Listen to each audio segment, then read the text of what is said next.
Are you working on your author career but struggling to get that first book published? Does the goal of being an author seem too lofty?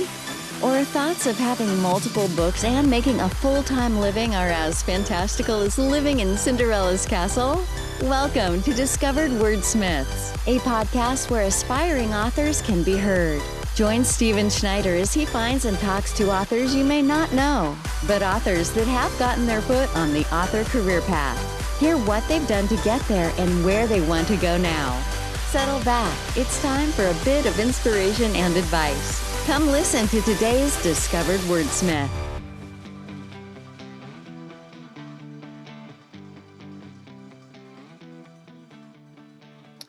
Tyler, welcome back. Second half. I mark Hey. these as the B podcast. So I don't know if that helps anybody, but it helps me. So, and it looks like you haven't moved. So that's wonderful. I love that. I'm still in my dungeon down here. This is my music room, like the basement, my little man cave. So, Nice. you can't see it, but I've got my electronic drum set here and all my guitars and basses and all that stuff. Great. That's cool. Yeah, I play bass. I talk to a lot of authors that also play music. It seems to be a thing. Yeah, it is. I think it's all the artistic stuff. Yeah. So you've been doing this for 8.5 years. What have you learned that you're doing different now than you did clear back when you started? I think maybe as we said in part A there, just like, on general terms, I guess I've maybe grown thicker skin for things, as far as like feedback and reviews and stuff like that. And I think you're always learning, like you're learning about your process. Ideally you're reading. I make reading a part of my day if I can. So always reading and learning new words and new ways to plot things and all that stuff. So, I guess I've learned that I'm always going to make mistakes, but ideally and hopefully I'm getting better at my craft. But who knows? That's not really for me to decide, I guess. But that's the goal, right? Is to try to get better and you fall and you get back up, right? Right. Yeah, absolutely. And that's, I've heard many times the successful people are just the ones that kept writing, that wrote that next book and got them out. Not just the one. I haven't been doing this forever, but I've already talked to enough authors that they get a book out and they're like, yeah, it didn't really do anything. So I stopped doing it. I knew a guy that quit working, spent 4 years writing without working. His wife supported him with kids, and it's going to be the best book ever. And then he basically said, well, I don't want to use an editor because I don't think they'll understand what I'm trying to do. And it's like, man, gotcha. And, I think he sold 20 copies or something like that total. So just keep going, keep writing, do more, learn. I agree. Yeah. And I guess to your point, like I've had a couple different editors over the last batch of years, and each one will kind of, teach you so much because they're all, they all have their unique skill sets. And so I guess I'm always looking for somebody to beat me up a little more. As I said, so I've got an editor now that's really beating me up, and I like it when I see like a whole bunch of red on the Word document and comments and track changes. I say, this is great. This is stuff I can learn because I agree. Like I always say, I've used a tech editor in the past too, like a military guy. And I always say, I'd rather you beat me up than the reviewers beat me up. So let me have it and let me try to get better, Right. Yeah. That's why I don't push my stuff a lot on family, because they don't want to say anything and hurt your feelings. And I'm like, but you're missing the point. I'd rather you tell me this sucks than have it get out there and don't sell anything. And then I feel like discouraged. And, that's a hard thing though. Family, I don't think understands very often. Yeah. It's kind of a small crossover of, family doesn't always, I've had a couple family members will read things, but they're not always big readers. So it's kind of a different set of people, right. Yeah, agreed. So when you're writing, what are some of the services and software that you use that are big and important to you for your writing? I mostly use Word for drafting. I have used Scrivener in the past, and I used to use Scrivener more so for formatting, I guess. And then now I have Vellum. I use Vellum for formatting. So I guess the simple answer is Word. But as far as what we're probably going to talk about, like plotting and pantsing, I use Trello, the Trello site for it's almost like the little note cards, in the website to to kind of figure things out for plotting. So I use that right now Okay. too. Got it. Okay. Well, since we're going to get into that, maybe in a minute we could talk a little bit more about Trello for people that would like to know. But what do you uh, what do you do? Plan pantsing versus plotting. I'm assuming you started off more of a pantser and now you're more of a plotter. So tell us about your thinking on those two. Yeah, I did a podcast a little while ago with it was a serial fiction podcast. It was a really cool podcast to check out. But yeah, someone Christine on there mentioned the word plantser, which I Yeah, thought yeah. was really so. I guess the short answer is that's kind of where I am now. But you exactly nailed it. Where I started off just totally pantsing, in the beginning, which kind of worked, in a way. And then I think what kind of tipped me over towards plotting a little more was I did a collaborative series with another post-apoc author called The Last Survivors. Um, and we started off pantsing because that's kind of what we both did. So we would just have like story meetings, whatever, figure out plot a little bit, but then we would just kind of go off and pants.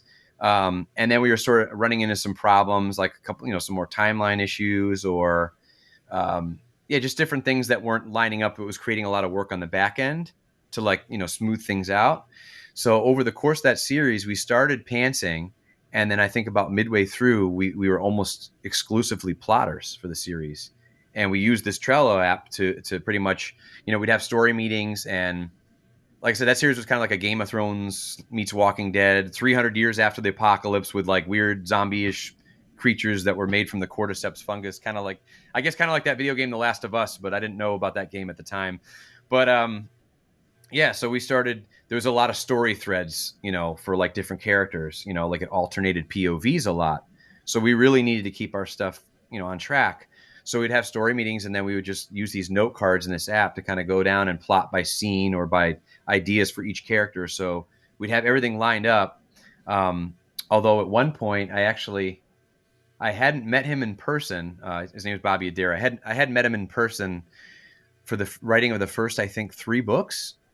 We had just met, online. We were both indie authors or whatever. We were in each other's also bots, and we were in like a multi-author box set that actually Jay Thorne put together. That's how we met. Oh, We started nice. talking about audiobooks and stuff, and then we, through email, and then we just kind of ended up collaborating. But yeah, I flew out to meet him before we did the 4th book, and at one point we plotted everything on sticky notes on his dining room table, and I'd say within a couple hours we plotted an entire book with sticky notes once. So, but yeah, so I guess, like I said, I sort of migrated from pantsing to plotting. And then now, kind of where I'm at is for my own stuff is more of a mixture where I'll have the end in mind.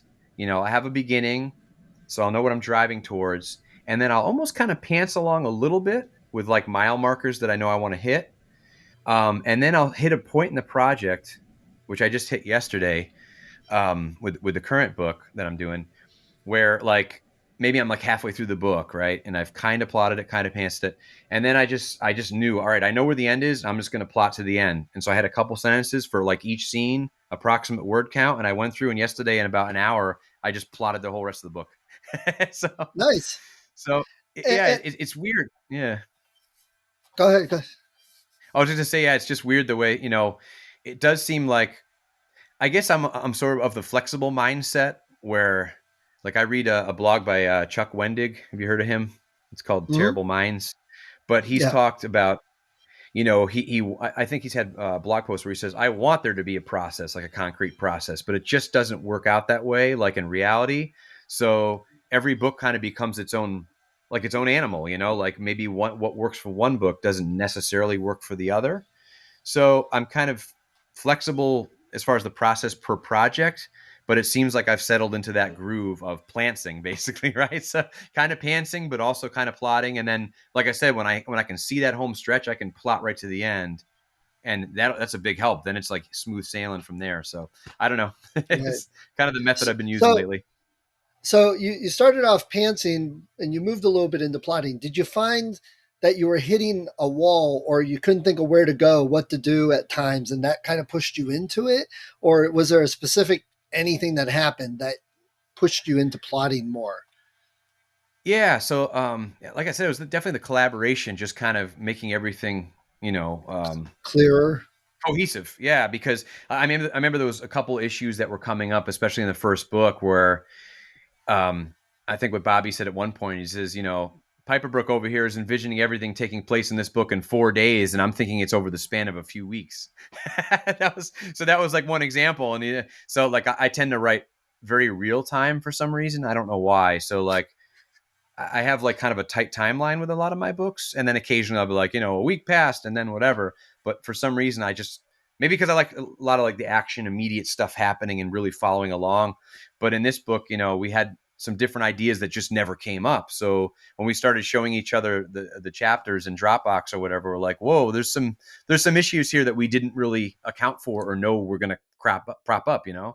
So yeah, that kind of necessitated plotting, I think, just in that instance, it was us collaborating and just getting the story straight because it was a big story that we were telling. Like I said, it ended up being a 6-book series, so we just needed to get that right. So that's kind of what tipped me over towards plotting. Got it. And I think I was kind of the same way. The first book I wrote hit a lot of, not sure what to do. Oh, I'll just do this, and got done with it. And of course, my gosh, this is so good. And gave it to an editor and came back with like 20 pages worth of notes from her. And I went, yeah, this sucks. And I ended up ripping out literally half of it Oh, because I'm like, this just sucks.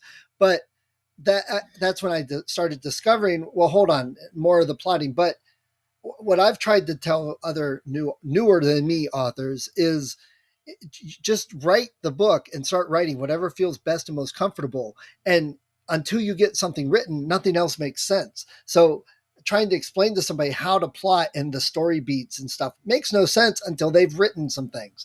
So, that's my advice. Just start writing. Don't worry about, because you can change it, you can fix it, and more than likely you're going to get rid of it and move on to something else anyway. Uh, yeah, I and that's a totally, I hard thing totally to agree. hear, but Yeah, I mean, there's been times, pantsing. A lot of people will say, you tend to waste more words. Like you'll have a lot left on the cutting room floor by the end, and right, that's right. definitely happened. But then there's also been times where I will plot stuff out, and you start to go down that road, and then you realize I almost think of it like a choose your own adventure, right? It's like there's so many possibilities for a story, and Right. a lot of them will work. Like who's to say what the best one is? But I think I found over whatever the last batch of years is like, it's hard to. I'll see that there are, like, I used to just pants things and not think about it. Like, oh, this is what happened next, and that's it, and it's cool and it works and that's it. But as you get kind of further along, you're like, well, some choices are probably better than others, or there's more conflict to them, or they just Mhm. work better and make for a better read. So I think knowing that can sometimes slow me down, like, versus like some, I don't know. I read this on that guy Russell Blake, another author there. He has a blog, and he was just saying the further into my career I get, the longer a book takes to write. And you're like, well, that seems like counterintuitive, but it's because I've written X number of books, and I've seen like, certain choices are better than others, so I want to craft a better book. Like I want to take a little more time and like think about the plot or think about things and try to Right. reach for whatever the best choice is. So sometimes that can kind of like take a little longer, or like I said, I've plotted things too and gone down the road, gone down the choose your own adventure, and then realized, wait a minute, this isn't working. Like it's just, and then I'll have a revelation. Oh, so then I have to like, all right, I got to throw away 5,000 words, back up to where it worked, and then veer off and go on to where it should. So Right. I've had that happen even with plotting too. So it's tough to know, what the best. But yeah, I think to your point, just writing the book and getting the words down, because without that, you don't have anything. You know. Yeah, yeah. At the beginning, you literally don't know what you don't know, and there's so many things you think, "Oh, I've read forever. I could write," and boom. But then, as the more I've learned about writing, the more I've learned about grammar and craft and story beats and all that, I look back and I'm like, "Oh my gosh, I didn't even realize that. I didn't know that." Or, "Oh, I remember hearing about that before, but it didn't make sense for me. I thought it was stupid." But it's because I didn't have enough experience, and that's really it. And then you run into the problems like, well, I'll just go back and rewrite this for the 400th time. And at Yeah. some point, you got to stop. Yeah, that's a good point too. It's tough. Like my first series, my first couple series, I'll look back at some of that every once in a while, and I'll cringe and say, "Ooh, what did I do there?" But then it's weird because you sometimes you just kind of just going for it. Like I feel like I had maybe there were fewer barriers to me just charging ahead back then, strangely, because I was just like doing the thing and I wasn't thinking about the thing. And then there was a product at the end, and then there were people that really like that stuff to this day, like, oh, that's great. And I'm thinking, oh God, it's horrible. But it's hard to know. But yeah, in a way, I tend to think about stuff a little more, now, for better or for worse. Right. Hopefully And for better. we'll say it's better. You're on my podcast, so we're going to say it's better, definitely. All right. So you mentioned something about using Trello, and that's, I think, something else a lot of newer authors. Oh my gosh, I got to get this software and use this, and I got to plot out 500 story points. And no, you don't have to. Do what, like you said, do what feels comfortable. Some of the first things I wrote that I actually plotted, it was just like 4 or 5 story beat sentences. Such and such happens. They decide to go here. They do this. Now the big battle. And that was it. That was my whole plot. But at least I had a goal and knew where it was going a little better than, oh, I'm just going to start writing. And it Yeah. evolved from there. It's like, oh, wait, now I need to know, are they going to go here first or get this? Does this character come in? And my plots have evolved, outlines have evolved over time. Still, I Yeah. know they're nowhere near what Patterson does, which is fine with me. But it's what I need to do to make sure my story is cohesive, which arguably it Yeah. still may not be. Yeah, for sure. Yeah, I think you kind of, again, to your point, you'll figure out your process, whatever process works for you. There's so many tools and techniques and advice, but I think the main thing is just to figure out what works for you and just keep writing. Yeah, absolutely. So, the books you've got that you're working on, you've got out, how are you marketing them? What are you doing for marketing? I still use the perma-free strategy so I write almost all series, which seem to do the best, I guess, for most people. So I have the perma-free strategy going for one series, and then I've done like some box sets and stuff like that, where when I have a complete series, I'll bundle it together, offer it for a special price. But as far as so that's kind of like the built-in marketing, I guess, right? For like Amazon and other sites is like the free thing. Then obviously people will pick up the free book, and if they get addicted, then they'll ideally read through to the rest. Or a box set, they'll say, "Wow, this is a stellar deal at 99 cents and for 1,500 or 2,000 pages," and they'll pick it up. And then with that, you make more of the money with the Kindle Unlimited page reads. So I do that. But as far as actual marketing, I've got a newsletter I've been building up. So I'll have like the link in the back of the books for people to sign up for the newsletter. So I'll market to that. I run a budget of AMS ads, the Amazon ads on right on the site there. So I do that every month. I run a Facebook ad that I have running for some box sets right now. So I'm doing that. And then periodically, I guess more so for the perma-free, but like I'll do some of the paid sites like Free Booksy or Book Barbarian, Robin Reads. And I was lucky enough to have somebody smile on me and get a BookBub featured deal maybe over the summer so for my a first book in a series, which Nice. that's kind of like the golden thing there. If you can get that, then it's a great month. So I had actually taken a sci-fi series that I had called Sandstorm, and it had been exclusive to Amazon for since I wrote it. So I took it wide to everybody for the first time, and I set the first book to free, and then I lined up some paid ads, and I got a BookBub. So I was able to give away, X thousands, because of the site is so powerful, thousands of copies. And then I saw a good amount of read through on the other books, which was really cool. So Great. yeah, I think that's still a So I powerful know a tool. lot of people say, yeah, a lot of people say BookBub isn't as good as it used to be, but it sounds like it still did a lot of good and helped you out recently. Yeah, I think it's probably dulled a little bit over the years, but I mean, it's still powerful. And I think, they curate things heavily, obviously, over there, so it's hard to get a spot. But I think they tend to favor books that are wide, on all Mhm. retailers. Yeah. Like this series, I haven't had a BookBub in years, and I've not for lack of trying. And I put this series out wide for the first time, and I put that in the note, and then I got accepted, and I was like, well, woohoo! So, and it kind of gave me the traction on the other sites because this series had never been on Apple or Barnes and Noble or anything. So it was a good jumpstart to kind of bring that series out to other places. Nice. Oh, there's some good thing to know. That helps take things wide if you can get it. So there you go. If you want a book bug, go wide, and if you get it, hopefully it'll help jump it on all the platforms. Yeah. So, well, Tyler, before we go, do you have any like really good last minute advice for new authors? I mean, it's simple, but I'd say just keep writing. Like we said, if there's nothing on the page, there's nothing to work with, right? So, and know that you're gonna take some lumps along the way. I mean, like I said, in the early days, I remember getting some reviews that were just like, "Ouch," But you just kind of persevere, and I think generally, if the good reviews outweigh the bad, then you just take that as like the positive and just keep going, and realize that you're not gonna write a perfect first book, right? I mean, Right. so and of course, I don't think I've written a perfect book to this day, and most people probably, you're always improving, hopefully. So, and the only way to improve is to do the thing and just write. There you go. All right, great. Well, I appreciate it. It's been great talking to you, catching up again. We'll have to invade one of Jay and Zach's things with some hair metal glam music again sometime. Yeah, that sounds good. Actually, maybe I'll put you on the spot. What's your favorite hair metal band? Oh, okay. So this is an issue. Um, a lot of people, a lot of the bands I like classify as hair metal, but I don't. Like Okay. I've heard people say Rush is hair metal, and Rush is not hair metal. Prog maybe, Prague, yeah, but Prague Rush, yeah. not hair. And I've also, and this I've gone back and forth and argued, but a lot of people say Def Leppard, but Def Leppard was a little before the hair metal stuff. Um, and and they've lasted longer, so you can't really say their style is hair metal.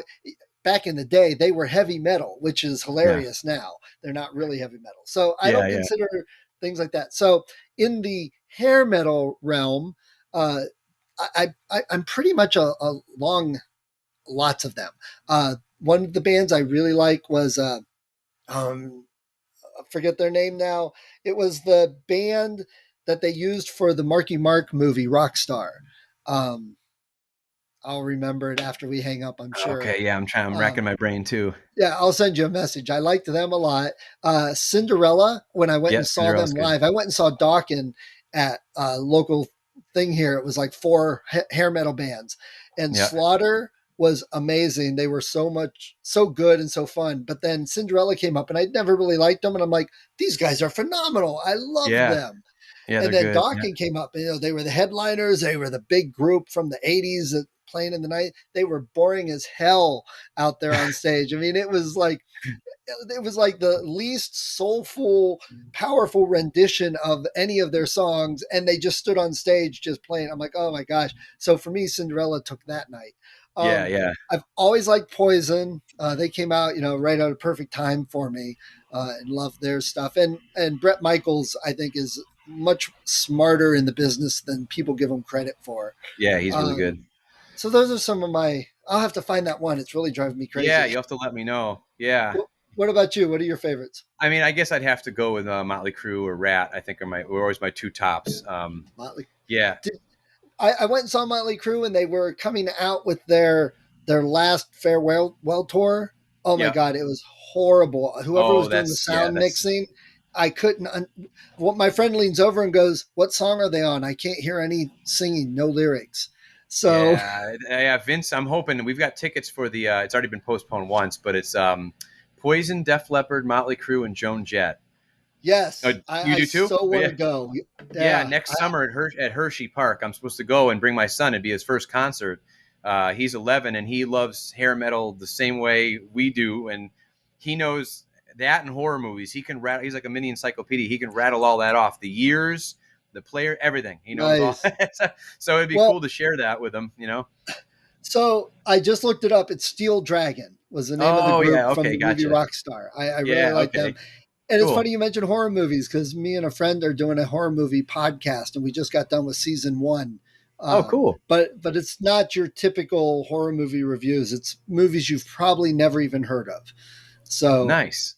I'll have to check yeah, that out I'll too. shoot Then you a that's right up my link. alley. Yeah, Okay. but I warn you, some of the movies are not for kids. So just a warning. Yeah. Gotcha. Okay. Yeah. So Cool. cool. All right. Well, I think we're good. Oh, let me turn this off. I got this. Well, Thank you for listening to Discovered Wordsmiths. Come back next week and listen to another author discuss the road they've traveled, and maybe, sometime in the near future, it might be you.